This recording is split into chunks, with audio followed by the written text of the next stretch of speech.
Okay, show me a sign. Anne, Claire, Lizette, chapter 29.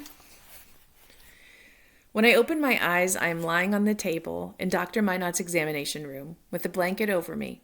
I feel hot and dizzy. I stir and moan. Nora rises from a nearby chair. I quickly pat my body to make sure that I'm still dressed. That makes Nora laugh in a friendly way. She stands up and hands me 2 written pages. My letter. I'm too nervous to meet her gaze. Has Andrew returned to the house? Has Dr. Minot shown him what I wrote? What revenge will Andrew seek for the things that I've said about him? I turn helplessly to Nora. She points to her eyes and then to the papers. It's the vineyard's language for read. I see that the papers in my hands are not written in my scrawl. It says, Dear Mary, thank you for your letter. It's quite astonishing to me that you can write English when you've never heard the language spoken. I always thought that hearing was the most important sense. Perhaps I'm wrong. I have a predicament. I sympathize with Andrew's interest in discovering the cause of widespread deafness on Martha's Vineyard. It's a worthy pursuit, though I don't agree with the scandalous way he went about it. I won't call down the law on him. He's already estranged from his father, who is a friend and a respectable man in Greenwich, Connecticut. I don't wish to bring further disgrace upon their family. But the question is what to do with you. How do I explain to Andrew that I released you? The sailor that you wrote of has business at the harbor. I've spoken with him and his intentions seem honorable. So here's my plan. When he appears outside of the house, Nora will unlock the front door for you. You will run to meet him and make your escape. Andrew will be none the wiser. He might try to return to your island, but your townsfolk will make sure he does not receive cooperation in his research, and they can't steal you away again. You've challenged my perceptions about the deaf and dumb, and I hope to see you again someday. Nora is very interested in visiting your island to conduct her own research of your hand gestures. You've brought fond memories of my Amy back to me. I know she would want to help you return to your family. Godspeed, Dr. Henry Minot. I feel stunned. Dr. Minot believes me, and Nora does too? Hastily, I get my coat. Nora hands me some food to travel with. We stand at the front window, and we keep watch for the man in the Monmouth cap. I don't know who is more anxious. Nora raises her eyebrows and quickly points to a passing sailor. I shake my head. I pace back and forth. Nora wants to practice signing with me. I'm agitated, but I indulge her.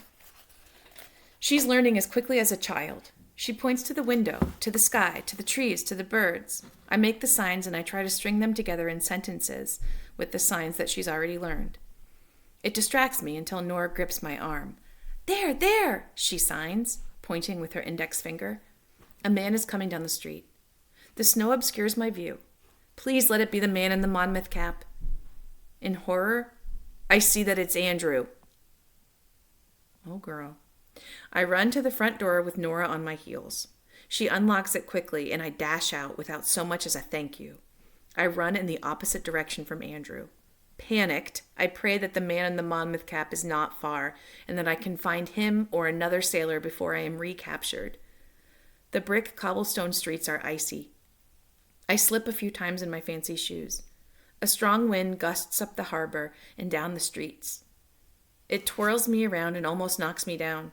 I drop Nora's food package. My teeth chatter from cold and fear.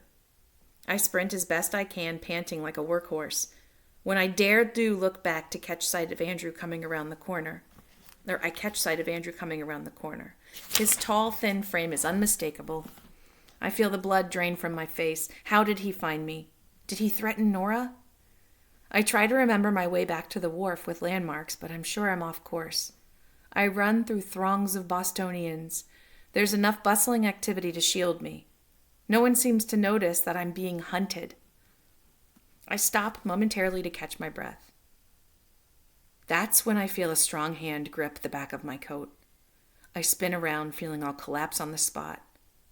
But it isn't Andrew. It's the man with the Monmouth cap. He's burly with blonde curls. He looks me up and down and he nods. I ask him his name. He shakes his head. He doesn't know sign language. Did he deceive Dr. Minot? Is he working with Andrew? He grabs hold of my arm and rushes me along. I wrestle with him. He looks surprised at my resistance. I try to bite his gloved hand, but he will not release me from his grip. Behind me, I catch sight of Andrew again. His blue eyes seem to burn in their sockets and his jaw is set.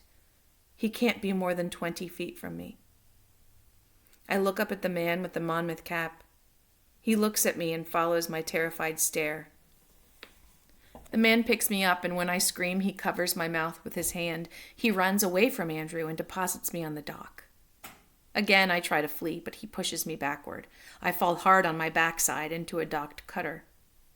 I guess a cutter is a kind of a boat. A grizzled man races toward me. It's Ezra Brewer!